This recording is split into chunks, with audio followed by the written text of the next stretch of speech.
Alright guys, I'm going to ask that you guys get a semicircle around the memorial. What do you want me just beside him? Yeah, just do the side. Semicircle, guys. Yeah, so Spread out. shift it all this way.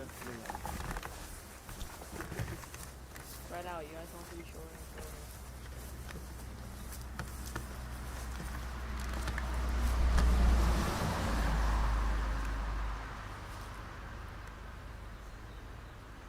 Hidden away in the woods along a country road outside of Greensboro, North Carolina, is a small monument to a 14-year-old boy who perished during the Revolutionary War. James Gillies was his given name, but the men he served with called him Bugle Boy Gillies. Jim Schlosser, writing in the News and Record in 2001, recounted the story of this bugler. Gillies was killed in mid-February 1781, a few hours after a Guilford farmer, Isaac Wright, rode into the American camp near Guilford Courthouse. Wright reported British cavalry near Bruce's Crossroads, now Summerfield. 2 units of American cavalry under Lieutenant Colonel Light Horse Harry Lee were dispatched, with Wright as their guide. Gillies, who was Lee's bugler, went along too. A mile or two down the trail, Lee decided the British threat was probably not great, and he broke off most of the detachment so the tired men could rest. He ordered a Captain Armstrong and several cavalrymen with speedy horses to find the British, open fire, and gallop away. Wright, the farmer, was to continue as the guide. Wright protested that if the others had fast horses, he needed one too, or the British would catch him. His own mount was too pooped to run. Lee told Gillies to trade horses with Wright. The bugler boy was to ride back to camp. As Armstrong's cavalrymen and the farmer went in one direction and Gillies the other, Lee and the others rested in the woods. Later they heard musket fire. They saw Armstrong's group coming down the trail, the British pursuing. Farther down the road, the Americans flew by the bugler boy on the weary mount. Next came the British, who stopped and ordered the unarmed Gillies off his horse. They repeatedly stabbed him with sabers. Lee witnessed the atrocity from afar and dashed to the scene. He would claim in his memoirs that 18 redcoats were killed in the clash. Today, Gillies is remembered by 2 monuments, one on the lawn of Summerfield Elementary School. The marker says the bugler boy was killed near the site. The other memorial, a statue of a boy on a horse, is in Guilford Courthouse National Military Park. A crowd of 2,000 attended the dedication on May 6, 1898. The statue was a gift from cadets at Oak Ridge Military Institute, now Academy. John Durham, historian and curator at the military park, says Gillies was different from other bugler and drummer boys during the Revolution. He had parents back home in Pennsylvania. Generally, the buglers and drummer boys are orphans, or they had a relative serving with a unit, he says. When commanders ordered a charge or change in tactics, bugle boys would sound the message on their horns. In his memoir, Lee wrote that Bugle Boy was a beloved figure among the American troops. Lee says he was so enraged by the deaths that he ordered an action contrary to the American character.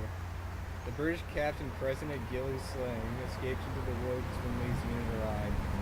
Lee sent an officer and several men to hunt him down and to show him no quarter. In other words, to kill him. When the posse returned with the captain alive, Lee exploded. He ordered the immediate execution of the Englishman, who pleaded that he had tried to save Gillies, but his men were too drunk and out of control. Before the execution could take place, gunfire erupted in the woods, diverting Lee's men. The captain was never put to death. Lee later claimed that sparing the officer saved American lives. He says the captain was so convinced that he would have died had the Americans not been distracted. He wrote British colleagues warning of dire consequences if they committed atrocities. Never were such cruelties repeated by the British cavalry acting against the army of Green, Lee wrote. As for Gillies' body, Lieutenant Colonel Lee wrote, his corpse was necessarily deposited in the woods adjoining the road, with the hope that some humane citizen might find it.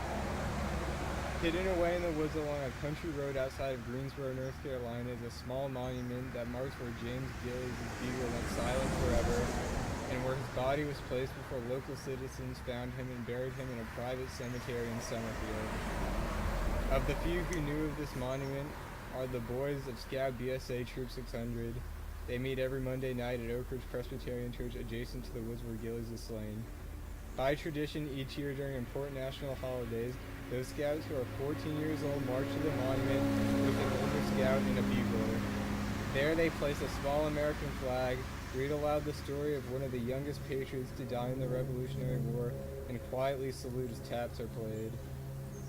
For those scouts, James Gillies will never be forgotten, and the freedoms he helped to secure will never be taken lightly.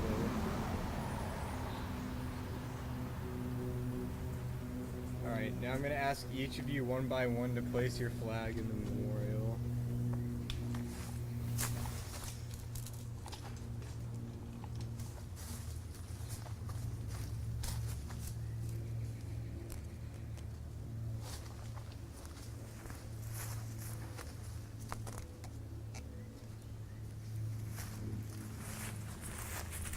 Make sure to spread them out a bit.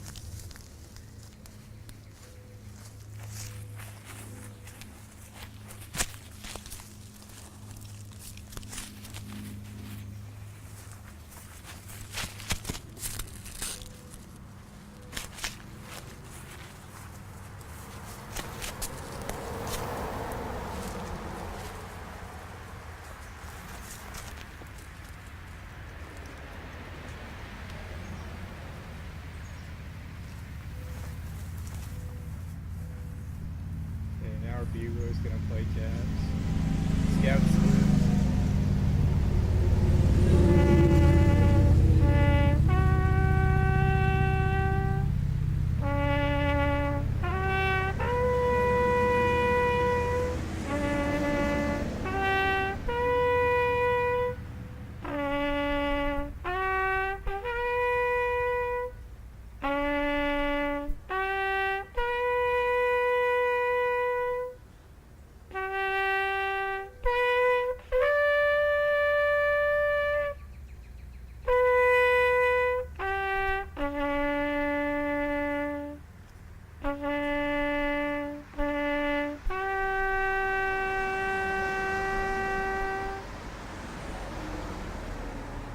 Two.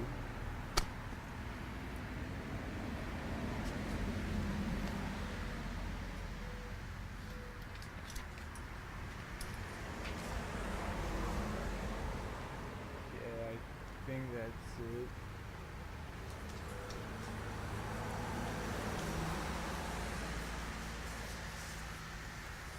Anything else you want to do? See if he needs any extra shots or if he needs to ask anybody questions.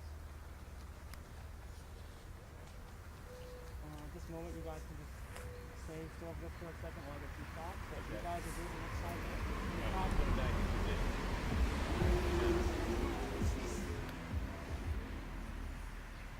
one second. You get the guys to like Jake, stop touching stuff. Just arms at your side. Just relax. Relax a bit.